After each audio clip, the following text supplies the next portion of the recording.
What's up guys, it's Ryan Gaming. I'm back doing something I haven't done in almost 2 years, damn.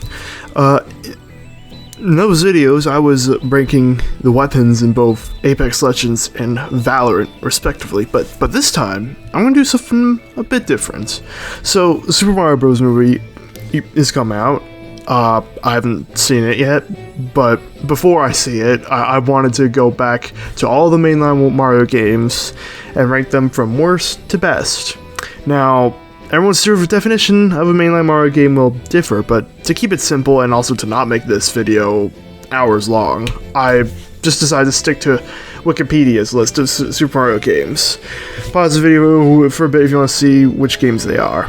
This means I won't be ranking any Mario Kart, Mario Party, Mario Sports, or RPG games like Mario & Luigi and Paper Mario, or any other game that Mario has appeared in like Super Smash Bros. However, I should clarify here that I have not played every Super Mario game.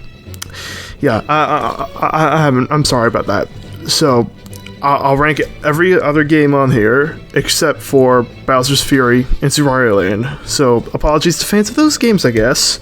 But it's close, it's all of them on that list except for 2.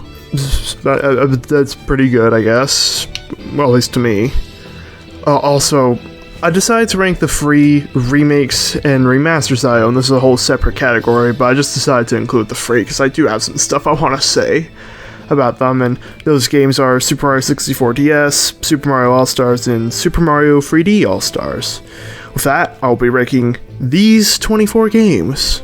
Lastly, these rankings are not in any way objective, okay? So, they're just purely my own personal thoughts on these games. It's totally fine if you disagree with anything I have to say, and actually I'd love to hear what you would have to say about my rankings, so you know what, feel free to comment if you agree or disagree with whatever I think, and let me know where you would have ranked a specific game. Now, I think we have established enough ground rules, so I don't see any reason to delay this any longer.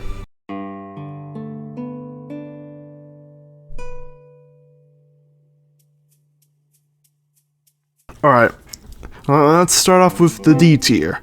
The bad games, the not very good Mario games. Let's just get this over with. It won't take that long. So at that last, number 24, Super Mario Run. Super Mario Run. To be honest, I was initially planning on leaving this game off the list entirely, but since Wikipedia just had to have it on their list of Super Mario games, I felt obligated to go back to it. I got it on the day it came out on iOS, and I thought it was terrible, and I deleted it soon after. 6 years later, I re-downloaded it on my phone, and, well, same issues I had with it are still there, unsurprisingly. I just never was a fan of the game's concept. I'm just not even that much into auto runners. I mean, I don't despise them, but the main problem is not that, but it's a matter of the same issue that most people probably have this game, and that being the price. For those unaware, the first 3 levels are free to play, but the rest are blocked behind a $10 paywall. For a mobile game, that's a pretty steep price, and I never even bothered paying the $10. I didn't want to waste it on a game I didn't like. If it was 5, maybe I'd have gotten it, but definitely not 10. So perhaps it's unfair for me to rank it if I didn't play the entire game, but I don't care. I'm still gonna rank this. I just don't like it. I've gone on this long, and I should probably explain some of the gameplay of it, and I don't really have that much to say. That's why I really haven't mentioned it at all yet. It's an auto-runner game. Mario endlessly runs, and that's all there is to it. As far as mobile games go, it's not a good one, which, I mean, it should be a low bar to make a good mobile game, but they really didn't here. And as for like Mario games, it's bare bones. There isn't really much to it, and it's not even one of those games where you can like enjoy like on the go and just play around with your phone. All right, but you couldn't because you needed Wi-Fi to play the game. Other than that, I have nothing really more to say about the game. That's just boring. It just offers me literally nothing other than mediocre to bad levels, like behind a $10 paywall. I'm just gonna delete off my phone once more, and this time for good. Okay, number 23, Super Mario Bros. The Lost Levels. I'm not sure if this is controversial or not, but I'm gonna have to say it. The Lost Levels sucks. It's terrible. I hate it. I'm sure you're probably already aware of this already, but for those who don't, I'll just provide a quick explainer. The Lost Levels was intended to be a sequel to the original Super Mario Bros. Game and was released in Japan as Super Mario Bros. 2, but Nintendo decided to take a quick look at it and decided the game was too difficult for North American players, so it just wasn't released there. The game wouldn't be released for like 7 years, up until it was included in Super Mario All-Stars, and in retrospective, I have to say, I think Nintendo was right. Because otherwise, these kids would have probably lit their NES on fire with just how unforgiving this game is.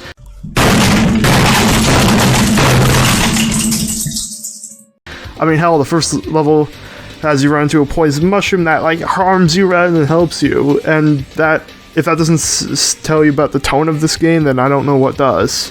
Also, the poison mushroom doesn't appear in a mainline Mario game for, like, 25 years, so what else does that tell you? There are warp pipes that send you backwards, there's annoying wind physics, and sometimes, to get forward, you'll have to find invisible blocks, and many times you're gonna have to make precise jumps to get over cliffs and holes. One thing I'll say is good, does this even count as a positive? There are bonus worlds, which I guess is the first time in a Mario game, but you have to beat the main game like several times just to even access them, and at that point, why? Why would you bother? It's not even really just, like, the difficulty that I have a problem with, because they're not even the most difficult levels in a Super Mario game. That is, if you're going to include the levels that people upload on Super Mario Maker, but, you know, those levels are at least fun and ridiculously stupid level designs, but they're fun, which is not what I can say about this game. Like, the level design is just kind of crap. It's not that good. I mean, it seems like they were basically trying to make it difficult for the sake of being difficult. I mean, Luigi is a playable character, and it's cool, I guess, and he plays differently than Mario, but he's just so difficult to control that it's not really fun to play as him at all. Like, he jumps higher than Mario, but he acts like as if the ground is a hockey rink with how slippery he is. Like, it's ridiculous. Maybe if you're someone who enjoys these type of difficult games, you'll be interested, but if not, stay away. Do not play this. Don't even bother playing it on Nintendo Switch Online. It's not good, and there's really nothing. It's just bad. It's painful. The only reason I have this ahead of Super Mario Run, even though I consider it, I have much more vitriolic hatred towards this game other than Super Mario Run, is simply because at least most of the worlds aren't blocked by an extra $10 payroll, and if it was today, you know Nintendo would have probably done it with how cruel it is. Alright, there we go. So Super Mario Run and Lost Levels are the only Super Mario games I actively despise, so let's move on to C tier, the mediocre games.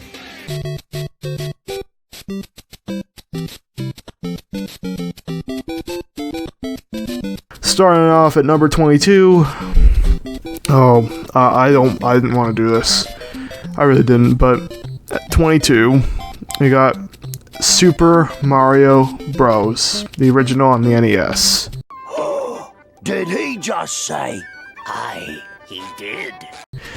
Oh boy, oh boy, oh boy. If my Lost Levels rank it could be considered controversial, then yeah, this one's probably gonna really ruffle some feathers.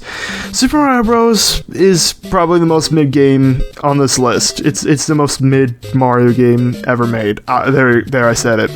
But, and this is very important, okay? I have to stress this. This is a massive jump in quality. It's over the last two games. It's way better than Lost Levels. I don't think Super Mario Bros. Is a bad game. I just don't think it's that good.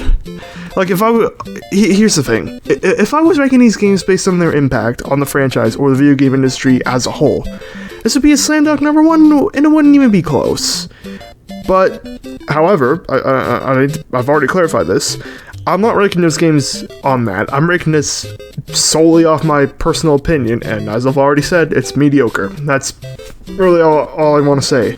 But I'll just say the level design and backgrounds are just kind of repetitive. They really do. And I mean, to be fair, the game is obviously limited by the hardware in 1985, so I don't know how much I can criticize it. Although, honestly, if I was going to criticize this for the level, the backgrounds, I mean, obviously I should have probably criticized Lost Souls for that, because it didn't change anything. I mean, there's some good things. Like, I mean, there's Region Koji Kono's music is fantastic, and it's also iconic for a reason. And I think the difficulty does actually strike a good balance of not too hard and not too easy. And overall, I think this game actually does serve as a fine introduction to what will be an amazing franchise. But there are better ways to play this game, and there are also better games from this era. Just to throw that out in case any of you thought I was biased against NES Mario games. I come back to this every now and then, just for the history, and I think you should at least play it once, just for the history, and just see how much of an important impact it had. But don't really play it again. I think one is good enough. Or at the very least, play a better version of it.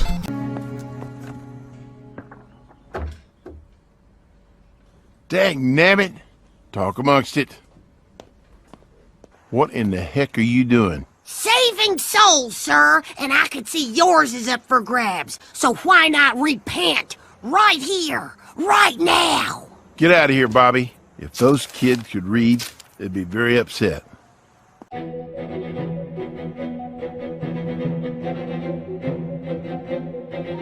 21.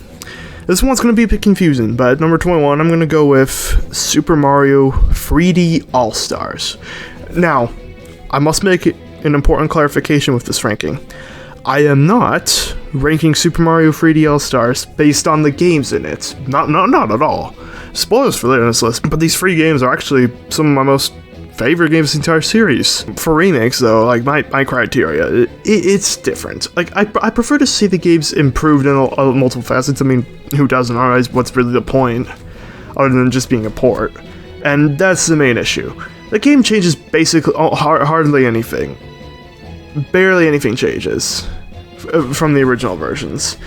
In Super Mario Galaxy, I mean, I guess the visuals are a little bit more polished than before, and the spin jump isn't entirely reliant on the motion controls as it was on the Wii, and that's kind of it for that. Super Mario Sunshine, on the other hand, at least actually was the most improved out of the 3, if you ask me. Like, the game being a widescreen just make the visuals look even better, and it would look more polished than ever as well. But for some reason, they chose not to make Super Mario 64 widescreen, and overall, not much was really changed in that game. I mean, I guess the visuals and game polish slightly better, but why was it not in widescreen? Honestly, the most noticeable difference is that so long Gabe Bowser was removed, and that was pretty disappointing. I mean, like, again, the visuals are better compared to the original, but is this really the bar we're gonna set here? Like, it just feels like developers just did the bare minimum and threw out to consumers just simply as a Switch port. But only for a brief time, I should clarify, because you can't get this game anymore. It was only like a limited period. Perhaps the most disappointing thing about this is that just the name Super Mario 3D All-Stars, because that implies it's like Super Mario All-Stars, which is a great game that would actually heavily improve on the originals, but by comparison, this game changes hardly anything. They couldn't even be bothered to put Super Mario Galaxy 2 in its collection either. Now, if I was rambling, you'd think I'd rank this lower, and the only reason I haven't is that for a remake or a remaster to end up in D tier or worse, it actually has to make the game far worse than it was originally. And Super Mario 3D All-Stars didn't weaken the game, it didn't make them worse. I'll give them that, but the improvements are few and minimal, and that's why it's stuck here in C tier, where it belongs. Alright, at number 20, I got New Super Mario Bros. 2 for the 3DS. Now, this is where the ranking's starting to get pretty difficult to me, because this game and a number of ones that come after this were honestly, like, there's a case to put them in either C or B tier. They're pretty borderline. And overall, if I'm being honest, my opinion on all the new Super Mario Bros. Games are honestly kind of similar, because, let's be real, they're all pretty similar to each other. They don't really have that much separating them. I mean, honestly, the only thing that really separates these games are just the gimmicks you need to them. And I mean, like, sure, every free Mario game had its own gimmick, but at least it didn't completely define those games, whereas that's really all there is in New Super Mario Bros. Games, because there isn't much further beyond the gimmick. And I should probably explain what it is. It's just coins. The gimmick in New Super Mario Bros. 2 is just coins. Lots and lots of coins. Here comes the money. Here we go. Money talk. Here comes the money. Money, money, money. I don't really have much to say about this game simply because there isn't really much to talk about at all. To me, this game is really just New Super Mario Bros. Wii, but on the 3DS and with endless coins instead of the propeller mushroom. In some instances, the coin system was actually kind of fun, like with the fire flower that turns everything into coins, but it gets kind of boring real quick. There was an impossible pack, but I didn't get it, and I had no interest in never getting it. It basically was like a Lost Levels version on here, and whatever, who cares? This game does work for me, and it has worked for me whenever I'm on like a very long car trip or on an airplane or something, but if I'm at my house, it's not something I'm going to be coming to when there are so many better options.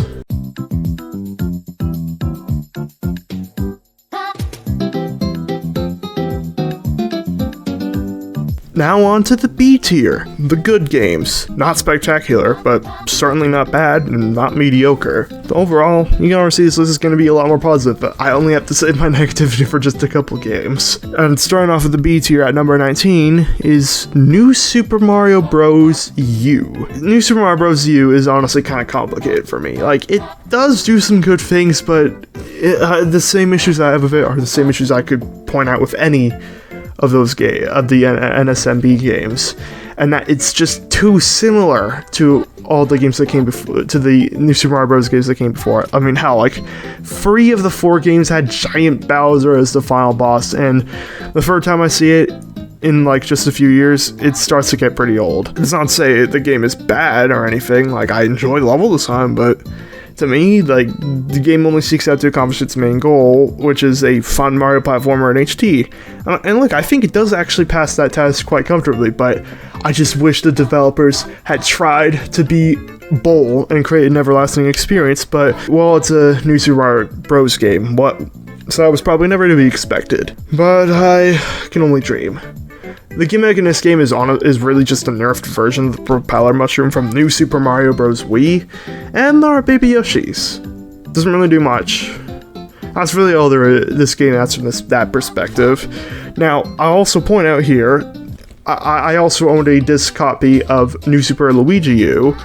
I wasn't sure whether or not I should include this at all, or include it separately, like, and have its own separate ranking, but honestly I decided it's considered to be DLC, so I'm just going to treat it as that and include it into this ranking here. And I should probably explain just a little bit about what it was. It's quite similar to the main game, other than the glaringly obvious fact that it centers around Luigi, and Mario is just not there. I have no idea where he went or what happened to him, but he's just gone. I mean, like, all the levels were redesigned to actually make them, like, more difficult, and Luigi, he has his old Super Mario Bros. 2 physics, like the high jump and the slippery movement. And obviously the intent was to make this game a lot harder, since, well, all the New Super Mario Bros. Games got a lot of criticism for being too easy, which I think is totally fair. I mean, I flew for all those games, even though I hadn't played them in several years when I was preparing this ranking. Like, this is all fine, but then they also added Nabbit as a playable character to replace Mario, and he's just straight up invincible. Like, I don't mind the inclusion since it's honestly, like, pretty helpful for, like, struggling and or new players, but it also feels kind of weird considering that it was meant to be a modern Lost Levels. But it's definitely way better than Lost Levels, no contest.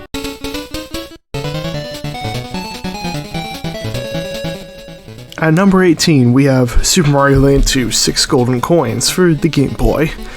When I first got the idea to do this ranking, I was initially planning on leaving both Super Mario Land and Super Mario Land 2 off the list, since I have never owned either of them. I don't have a Game Boy, and I never got either of them on the 3DS eShop. Rest in peace, by the way. Yes, I probably could have played both of them off of an emulator, but, well, I honestly admittedly don't even understand that much how they work, and I didn't want to go for the trouble of that for 2 games I was never interested in, and honestly would assume probably were at best mid. But, however, Nintendo sort of came to my rescue when they announced they were adding Game Boy games to Nintendo Switch Online, and what do you know, Super Mario Land 2 happened to be one of those. Super Mario Land 1 sadly wasn't, but whatever, who cares. Anyways, coming into this game, I had no idea what to expect other than, well, a mid-game at best, but it is certainly not a mid-game. It was better than that. I was pleasantly surprised by it.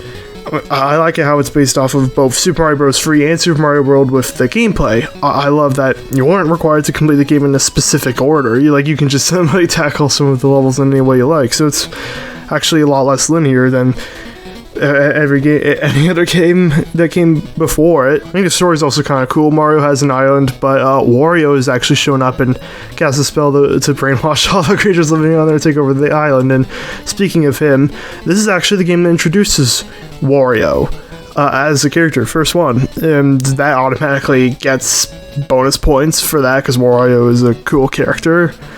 I also like that one of the zones is literally just a giant mechanical statue of Mario. Just the ego of this man to construct a giant statue of himself. I like that when you fight Wario, he actually uses the same items that you've been using the entire game. And you'd think of all this praise, you think it might be a bit higher, but the game has some issues that ultimately just drag it down a lot, and that is, well, first thing, it has the worst lag out of any of these games, Super Mario games, by a considerable margin. It's very laggy. It would freeze on a number of occasions. That starts to get a bit unpleasant after a while. And obviously so does the green screen, because it's a Game Boy game. Now, I played it on the Nintendo Switch Online. I know you can switch it over to the Game Boy Color.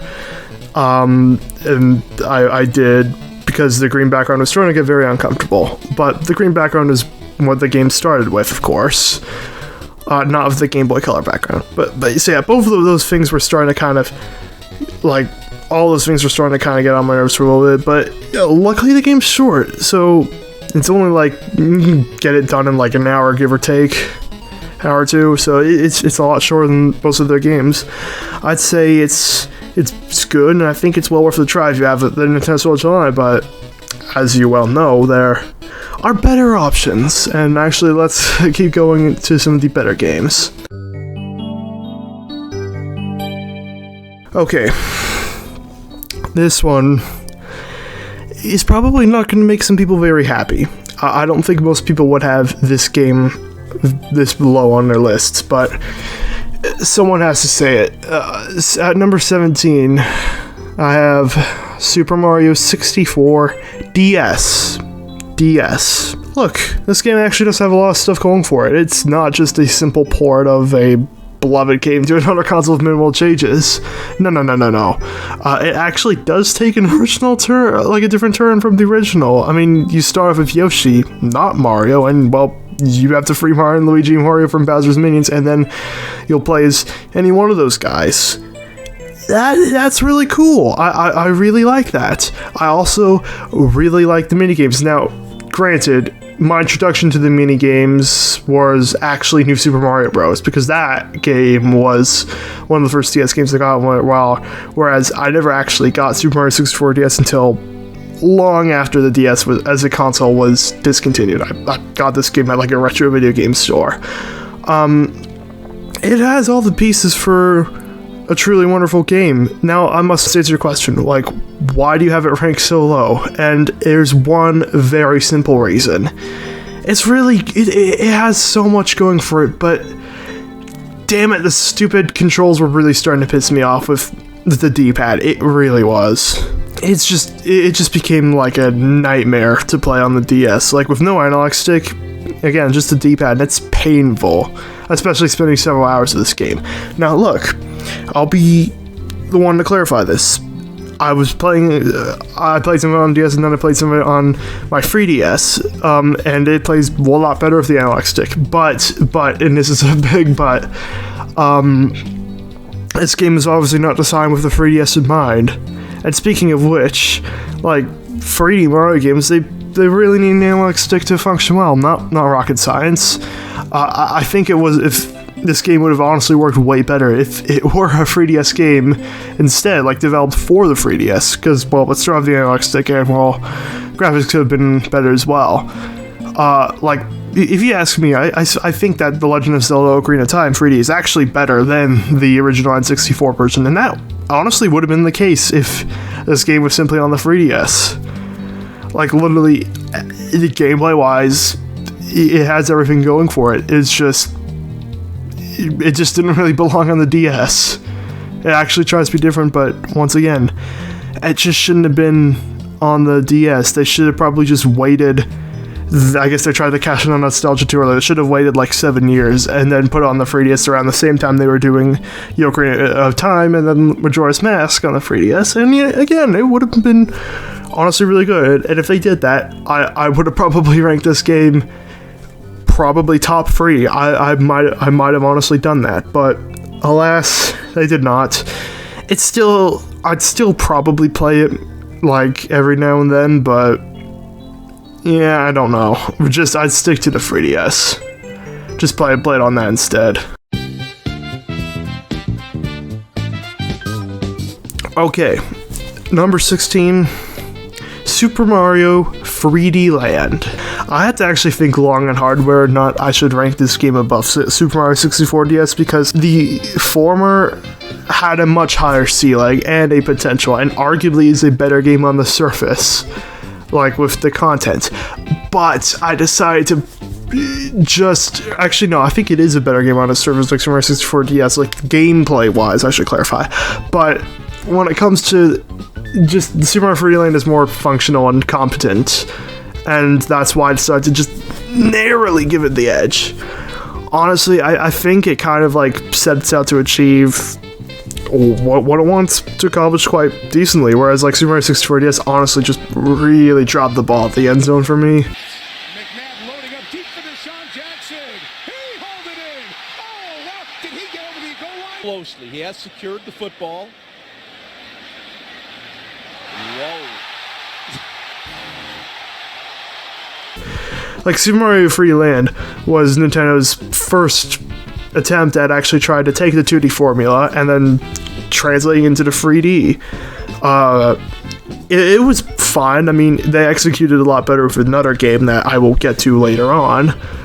And let's look at some of the other stuff. Like the Tanuki suit is back after 22 years after appearing in Super Mario Bros. 3. That's good. But also really upset PETA, so it's good for me. I don't like PETA. And this game is just simple, fun, that's all. And the game works for me because, well, it was developed for 3DS, which had an analog stick, and again, it's kind of essential if you're going to be making a 3D Mario game. Now, the stereoscopic 3D thing is dumb and it's pointless. I never really cared for it at all with the 3DS, but it's optional here, and for others, well, maybe it helps the experience for others and enhance it, but it's just kind of a pointless feature. So I didn't really take it into account.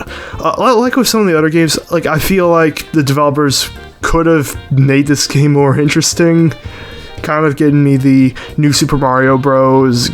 Series kind of feel, but well, they just set out what they wanted to do and they accomplished it. Like at the time, this is a great game. Like to play at a go, certainly like a much better game than New Super Mario Bros. 2, if you ask me, and it's one I'll probably come back to every now and then. Alright, number 15, I have Super Mario Bros. 2 for the NES, the American Super Mario Bros. 2, let me clarify, because I already ranked the Japanese one, and I did not think very highly of it, but let's talk about the American one. So, even though I had actually owned all the free Super Mario Bros. Games, not including the Lost Levels, I'm just going to pretend it's not a Super Mario Bros. Game from here on out. I'd own the other free games on my Wii through the Virtual Console, but of them, this was the only one I never honestly played for, like, at all, for so long.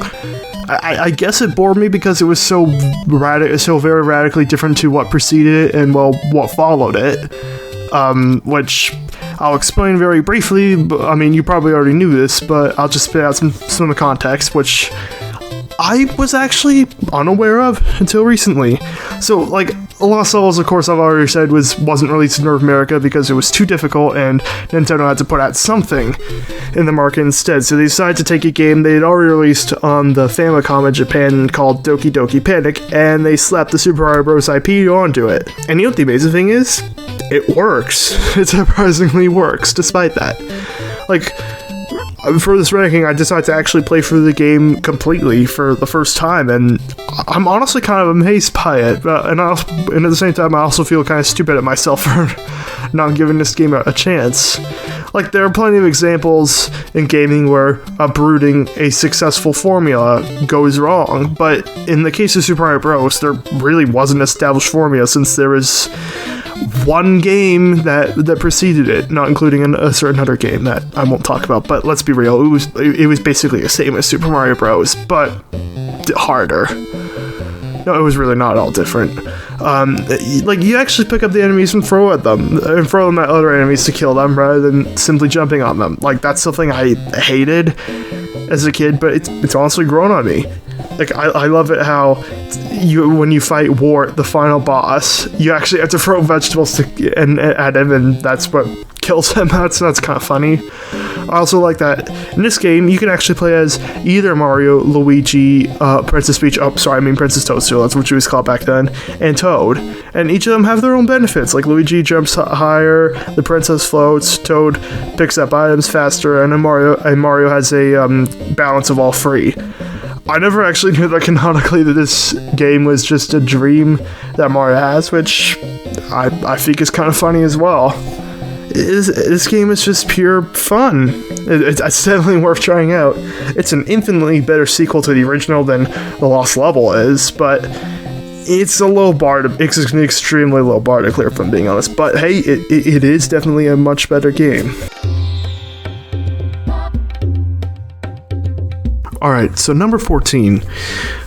I have New Super Mario Bros. Wii.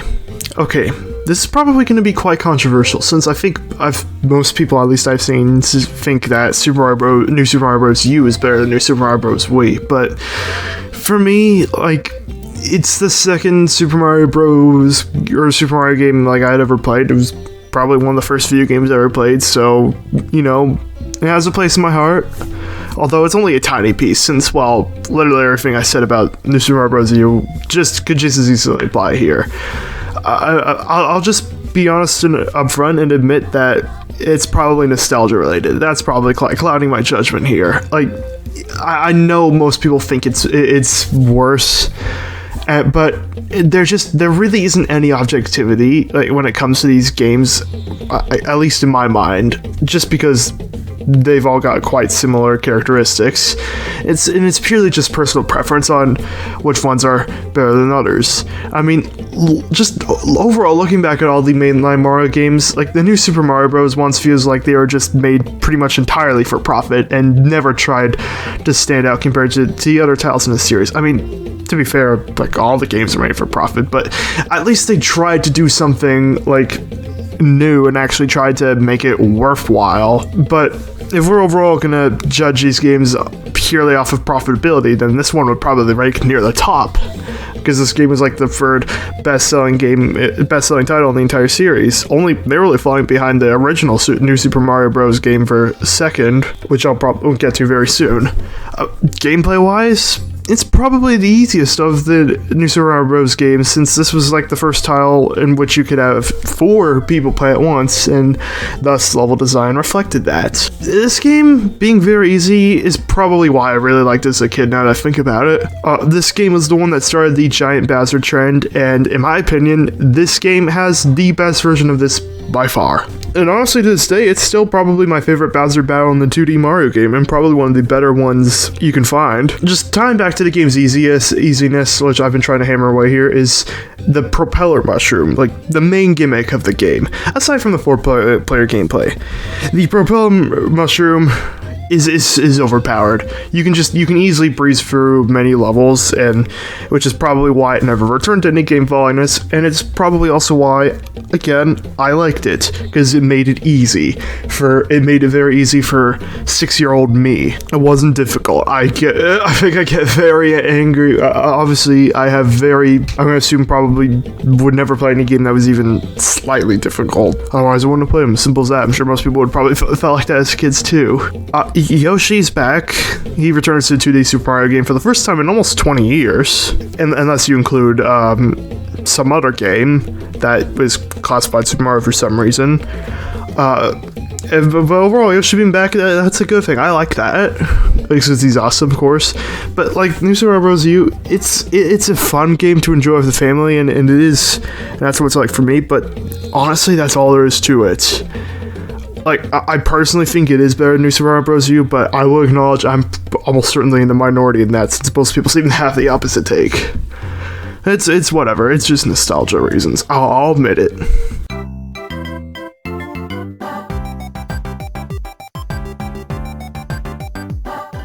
Now, we're on to the A tier. The games that I think are actually really good, and I would absolutely recommend to you. And I'm going to start this off at number 13 with New Super Mario Bros., the game that kicked off Nintendo's 2D Mario revival. This game was kind of borderline A or B tier, but I just decided to put it just above New Super Mario Bros. Wii at the bottom of the A tier, mainly because I've probably spent more time playing this game and have had more fun with it than, for that matter, than all the other New Super Mario Bros. Games. Like, it still has some problems that I'll get to shortly, but a lot like all the other New Super Mario Bros. Games, it has a specific goal it wants to achieve, and that's being a throwback to the classic 2D Mario games that fans hadn't seen in 14 years. 11, if you count Yoshi's Island, and it absolutely succeeds at this goal. The two new main items that were added to this game are the Mega Mushroom and the Mini Mushroom, which both do exactly as you think they do. Like, the former makes Mario massive and destroy everything in sight, and the latter turns him tiny and allows him to fit into tiny areas he wouldn't fit in initially. He also jumps very high and turns into Jesus, I think. I don't know. Like, what I really love about this game is its replayability, and this would be shown by an introduction of the star coins. There's 3 of them in each level, and encourages you to explore parts of those that you may have initially missed. And what do you know, that became a staple in the New Super Mario Bros. Series, and I think it's actually one of the good things it introduced and kept around. The mini games, yes, I already acknowledged them, that many of them had like started with Super Mario 64 DS, but I first experienced them with this game, and I probably spent way too much time on them. I don't really have a particular favorite of those.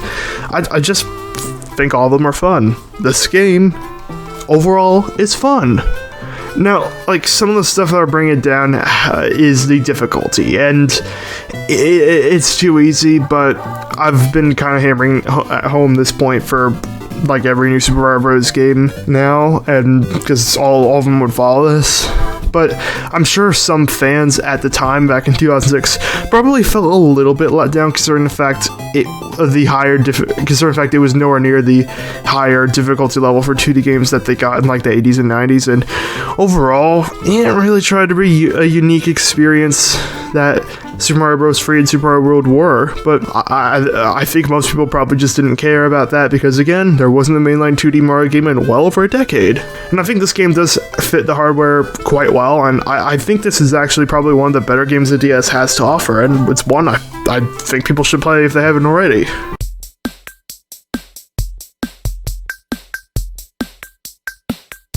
Number 12, I have Super Mario Maker for the Wii U. I honestly totally forgot that the Super Mario Maker games had even existed before I made this video.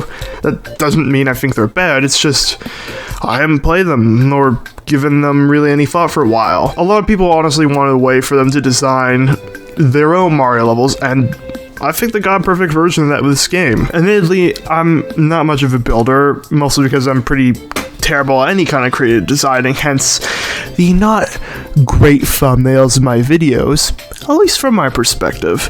But I absolutely see the fun in this, and I had a lot of fun designing my own levels, even though most of them were terribly made.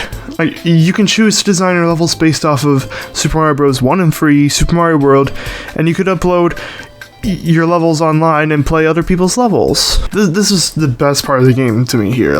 Most of the levels were just so ridiculously hard that they were actually fun, but also because they were silly as well. You see, I'll reiterate what I said earlier on in the video, is that the last levels sucked and was bad because the level design was completely horrible, whereas with the Mario Maker levels, they're much harder, but at the same time, they're just so bonkers that it's impossible to not love them. I should also probably mention that there was a 3DS version of this game, but I never got it, and I also heard it was terrible, far worse than the Wii U version, so yeah. Overall, it's a fun game, although it's pointless now because you can't upload levels online anymore, and because of its successor, which I'll actually get to right now.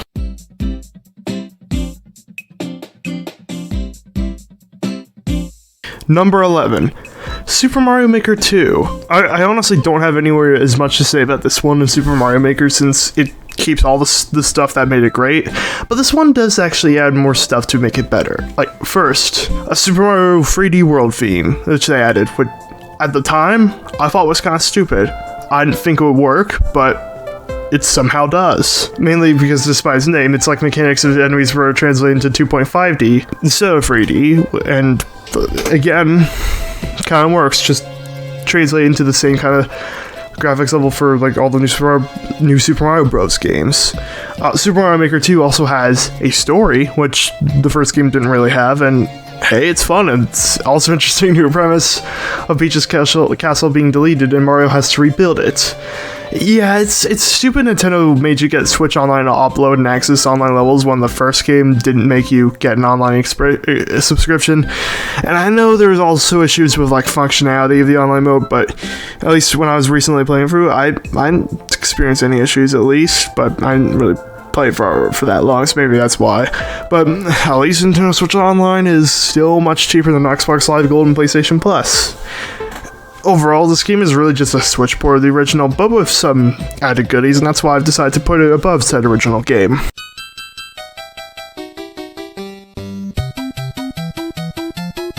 Number 10. I have Super Mario Bros. 3. Yeah, this game's easily the best of the Mario NES titles in my opinion. I'm sure I assume most people probably think that. I hope. I'm not quite sure what more to add here because like chances are, if you're watching this, you've probably played it before in some way, and well, I think you know it's great. Yeah, the graphics are definitely dated, but that's kind of expected for a game that came out in 1988. And I know I said the first Super Mario Bros. Game was the most impactful in the series. This game, it takes a narrow second over a certain 3D Mario game, or a distant second from Super Mario Bros., but it nearly takes second over a 3D Mario game that I will get to later, a certain one. This game introduces the world map, the Koopalings, the Tanuki, Raccoon, and Hammer Suits. Like, the mini-games. They're fun. The level design, fantastic. The difficulty is actually pretty good as well. Like, it's actually quite hard, but it's not Lost Levels tier of cruelty. And overall, compared to all the other NES and SNES Mario games, I've honestly had far more of a connection with this game for much of my life, although it's probably not because of the game. That is probably because I was, and I'm still, admittedly, a fan of the Adventures of Super Mario Bros. Free TV show, which I found at Walmart one time, over a decade ago. It was just there. So, like, my parents got it, and I loved it, and was hooked with it. Everyone's learned that it's not a person's color that counts, it's the kind of person they are inside. Think they'll ever learn that lesson in the real world? Yeah, when humans get as smart as mushrooms. Anyways, getting sidetracked. It's not my favorite video game from this era, and it's not even my favorite Super Mario game from this kind of timeline, but it's the one that means more to me personally than any of those other games. Like, the one interesting thing that, well, I never knew for a while is that, canonically, this game is actually meant to be a stage play. I mean, in retrospect, it feels pretty obvious considering the stage curtain in the title screen, but cut me some slack. I was a dumb 7-year-old when I first played this game. Wow, I guess I actually did have more to say about this than I thought I did. Well, whatever. I was thinking about putting this in S tier, but I just decided to leave it near the top of A tier, because as good as the NES version is, there are better ways to play this game, and one of these ways I'll actually talk about quite soon. Number 9, Super Mario Sunshine. My history of this game is kind of interesting and also a little sad. I got the GameCube version at a garage sale, but for most of my life, I never actually got through with this game. I think the furthest I ever got was 34 shines, but never really bothered playing any further than that. I recently came back to actually beat this game for once, and holy shit, what was I missing out on? The story just... God damn, most mainline Mario games don't even try to have a compelling story, but this story in Super Mario Sunshine is just completely bonkers, and I love it. So Mario gets arrested by the police, who mistake him for a shadow version of himself, and he gets tried in a kangaroo court where he's convicted almost as soon as he shows up. It's amazing. This game admittedly feels kind of different once you actually play for Sonic Adventure 2, a game that came out not long before, like a year earlier, and it's also a game that ironically somehow has a similar plot point. I mean, the main character gets arrested after being mistaken for a shadow version of themselves in both games. So for once, Nintendo decided to copy Sega. Usually it's the other way around, but not this time. The only reason why I don't have this game in S tier is because it honestly really drags in the middle. I just could not stand Serena Beach. Like, the only thing that was good was the casino music. That's it. It was horrible. I hated it, but had to go through it because you need to get all the shine sprites to progress. Noki Bay and Pianta Village were just mid to bad, and which was disappointing, considering the fact that the earlier levels were actually, like, really amazing. And Corona Mountain is also kind of mid. Sorry. Anyways, enough of the negative stuff. Let's go to the positive, which is just about everything else. The hub world in Delphina Square is, in my opinion, I think the best hub world of all the 3D Mario games. I always assumed most people had liked this game, but I was actually kind of surprised to discover it's actually fairly polarizing. I want to look up why other people don't like this game, because I was actually genuinely interested to know why. Some of the issues other people had, I can actually totally understand. I mean, like, the Shadow Mario battles do get pretty repetitive, and yeah, there are also some issues, some glitches on the GameCube version, but I was playing it on a Switch, and I didn't really have any issues. Good thing that Super Mario 3D All-Stars 2 is patching those glitches up. The blue coins, a lot of people complain about them, but they're completely optional. You don't have to get one at all. The only purpose for them is if you really need to go for them. Like, that's the way to 100% the game, but you don't even need one. Like, this game is also the only one in the entire series that went with full voice dialogue, and well, I think the presentation is far more professionally done than most games in this era, but it's also way less memorable and way less quotable and less memeable, I guess. Like the Sonic Adventure games, like, I'll come back to them, this is another example. Like, the voice acting impersonation is definitely way worse, but they're also a lot more memorable than Super Mario Sunshine's. That's just my opinion. Look, it's totally fine not to like this game. It's got its flaws, but overall, I still think it's one of Mario's better games, and it's a shame Nintendo didn't want to release any ports of it outside of a limited time mediocre Switch collection. At times like this, we ask ourselves deep questions. Is there a God? How could he let this happen? Who did this to me? Who can I sue?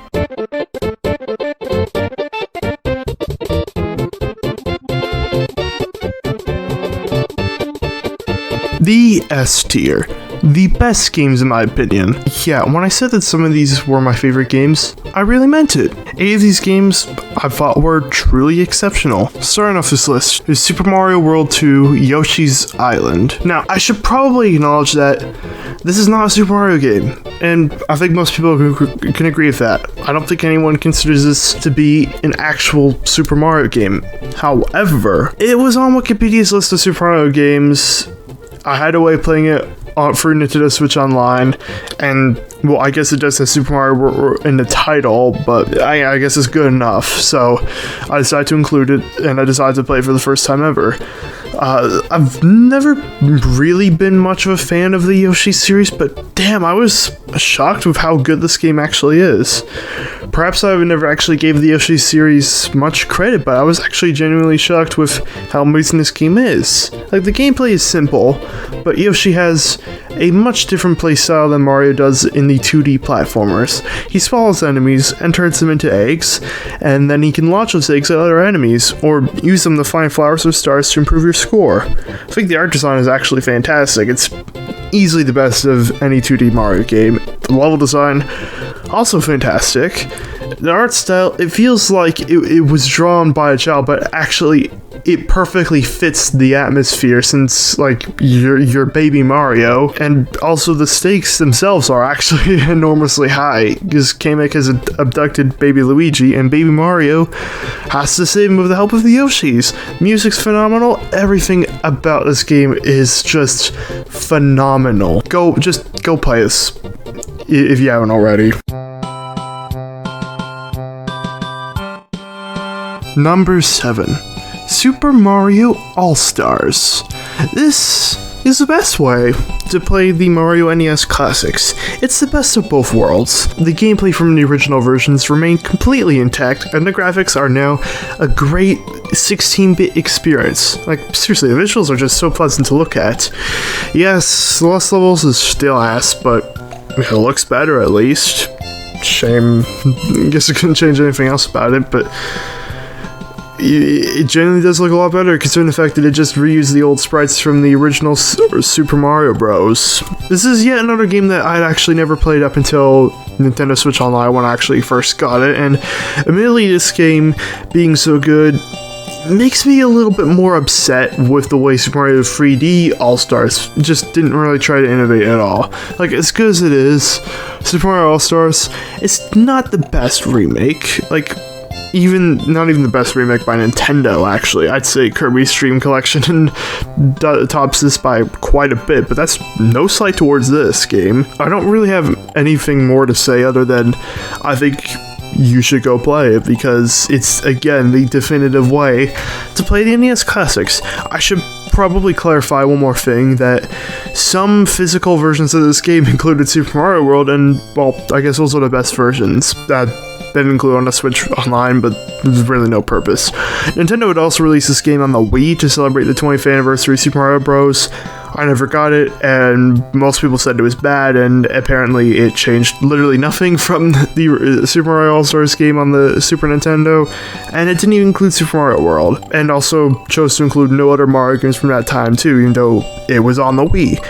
If I was ranking that, I would have ranked it either C or D, but since I never owned it, I didn't include it. And since I'm ranking off the Super Nintendo one, that's why I have it in S tier, and that's 7th. Number 6. Super Mario World. Yeah, I think this game's pretty good. You probably already knew that. This is another game that I'm honestly not sure what to add, since it's already considered one of the best Mario games, and if not the best Mario game by some, and probably the best 2D Mario game at least. And I agree with the one of the best Mario games and the best 2D Mario game. I agree with those sentiments. Not the overall best in my opinion, but I can see why people would think that. Yoshi is introduced as a character in this game, and, well, he's my favorite character from the entire series, so that's part of the reason why I really love this game. And it's also the first Mario game that actually, I'm just gonna assume, introduces bonus levels. I'm not gonna count the ones that have been lost levels because of the pain you had to go through to get them. So let's just say this is the first one that has the bonus levels like the Star World and the Special World, which adds in just much more content beyond the initial levels. Level design is iconic. The power-ups, amazing. I love the feather that allows Mario to glide with a cape so you can become a superhero. The visuals are just such a dramatic jump in quality over Super Mario Bros. 3. And honestly, it's kind of amazing the game turned out as good as it was, considering the fact that Shigeru Miyamoto had later acknowledged that the game was rushed to compete with Sega's Sonic the Hedgehog. That makes this game, in my opinion, probably one of the greatest achievements in history of video games. That's why I see it. It's Super Mario World. That's really all I need to say. Number 5. Super Mario 3D World. This is a game that, although it was acclaimed critically upon release, I kind of feel like it's overlooked by people when they discuss the best Mario games. Like, Super Mario 3D Land tried to put 3D Mario into a 2D Mario environment, and while it's good, it didn't really try to be anything better than good. Super Mario 3D World, on the other hand, is not like that. It feels like a perfect attempt, I'd argue, at turning 3D Mario physics into the more traditional 2D formula. And it differs from most mainline Mario games is that, for once, Peach is not actually kidnapped by Bowser, and I personally think that's a welcome change since that trope gets very old with how often Nintendo uses it. And instead, you have a bunch of fairies. I actually literally can't remember what they were called, but the fairy thingies that Bowser's kidnapped a bunch of them. Yeah. So this game lets you play as Mario, Luigi, Peach, or Toad, and it brings back a lot of the unique abilities that they had in Super Mario Bros. 2. And there are so many levels on this that are some of my all-time favorites, like Switch Scramble Circus, Double Cherry Pass, Hands-on Hall, and a number of others as well. The cat power-up it's silly. I know everyone has their opinion on it, but I don't mind it. I mean, I love cats, so I can get behind it, definitely. And the final boss, Bowser turns into a cat version of himself. That's just pure madness, and I love it. Like, I feel like this game was overlooked for a long time because it was trapped on a Wii U, which unfortunately never sold well, and it's sad the way it turned out to be, but I'm kind of glad now that people are actually starting to give this game the respect it deserves now, ever since it got ported onto the Switch. Along with Bowser's Fury, but don't have the Switch port, so that's why I'm not included. That's why, again, why Bowser's Fury is not on this list. Sorry. Number 4, Super Mario 64. I think it's safe to say that Super Mario 64 is one of the greatest games ever made. While I still think that Super Mario Bros. 3 may have been slightly more impactful, I only mean slightly, because this game would have to be the most impactful for Nintendo's turn to 3D Mario games, obviously.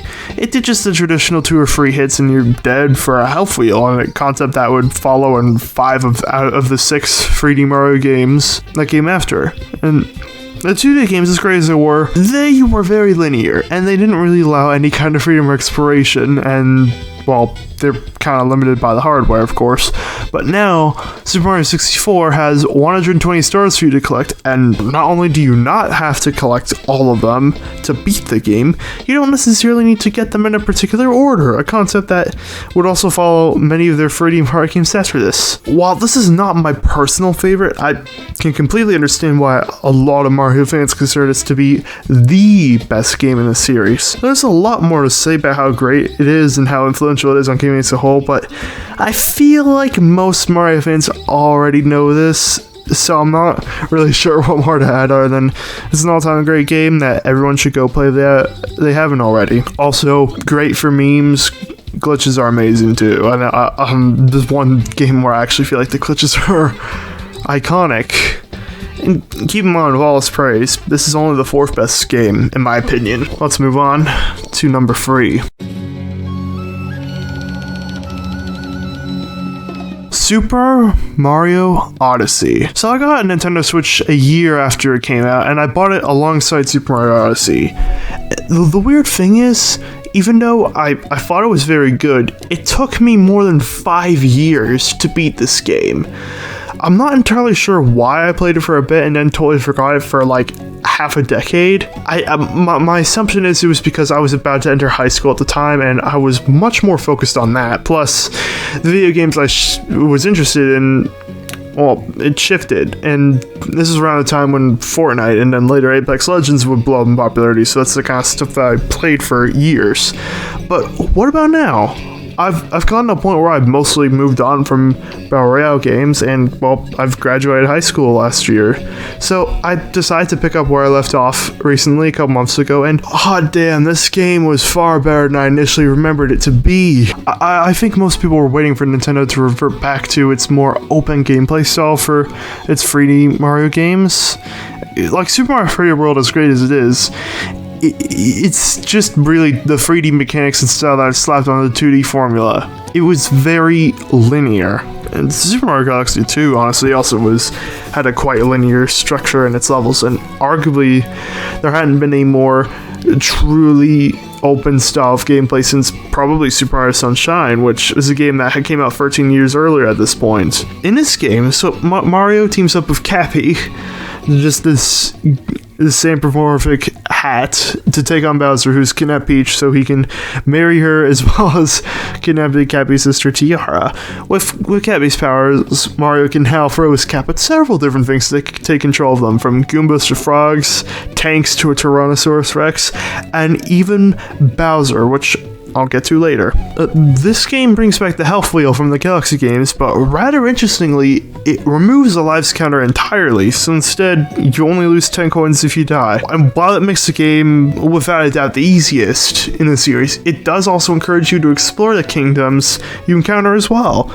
Like, the kingdoms themselves are amazing. Some of my favorites are the Sand and Seaside kingdoms. I also love the Mushroom Kingdom, of course, that you unlock after beating the game to try to give you that throwback to Super Mario 64. But my favorite has to be the Metro Kingdom, which goes in heart of the New York City vibe. I especially love that it also brings back Pauline and actually gives her not only a character, but also a tremendous vocal song that fits in well with this New York aesthetic. Honestly, it was about damn time that Nintendo decided to do a vocal song in their game. Like, really, I honestly kind of wish that they'd done that way earlier. The song, Jump Up Superstar, plays in the background at a festival while Mario does a callback to Donkey Kong. Just everything about this sequence is amazing, and it honestly, it got me to cry in joy the first time I experienced it in this. And honestly, it might have been one of the only few times I ever actually cried at a video game. Like, I haven't even gotten to the ending yet, where, like, after defeating Bowser, you're forced to take control of his body, since it's the only way for you to get back to the moon's surface. Like, I'm super passionate about this game, and I really feel stupid for so long just waiting to experience its magic, but it's better late than never, I guess. So now we're down to the final two, and if you've been paying attention to which games I haven't mentioned, well, let's just say they both take a little trip to space. Now for a little space ride.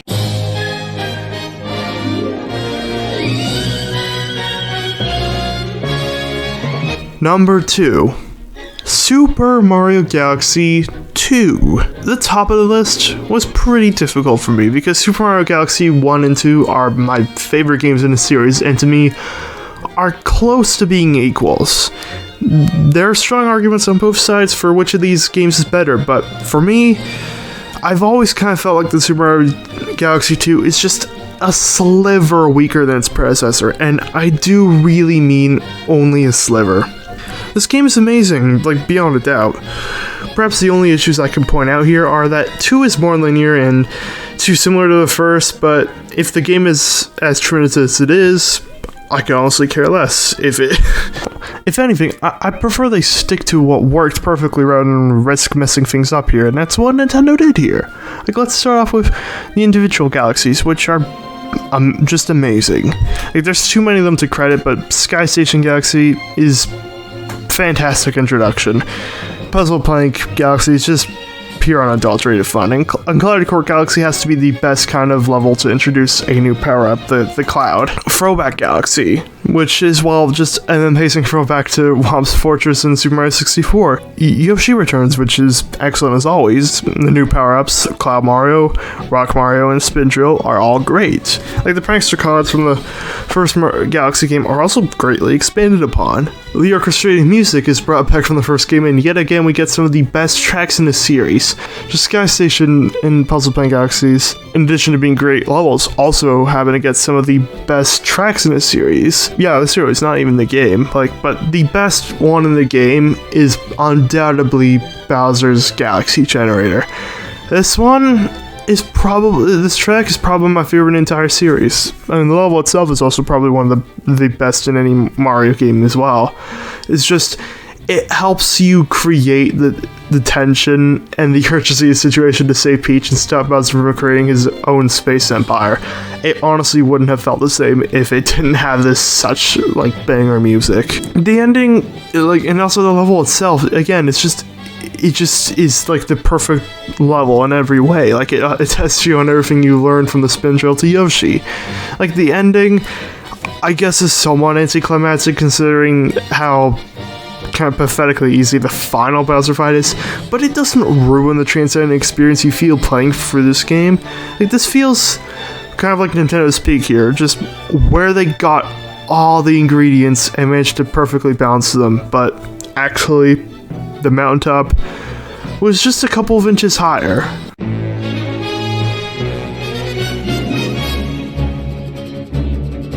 Number 1. Super Mario Galaxy. Okay, maybe I'm motivated by nostalgia with this ranking.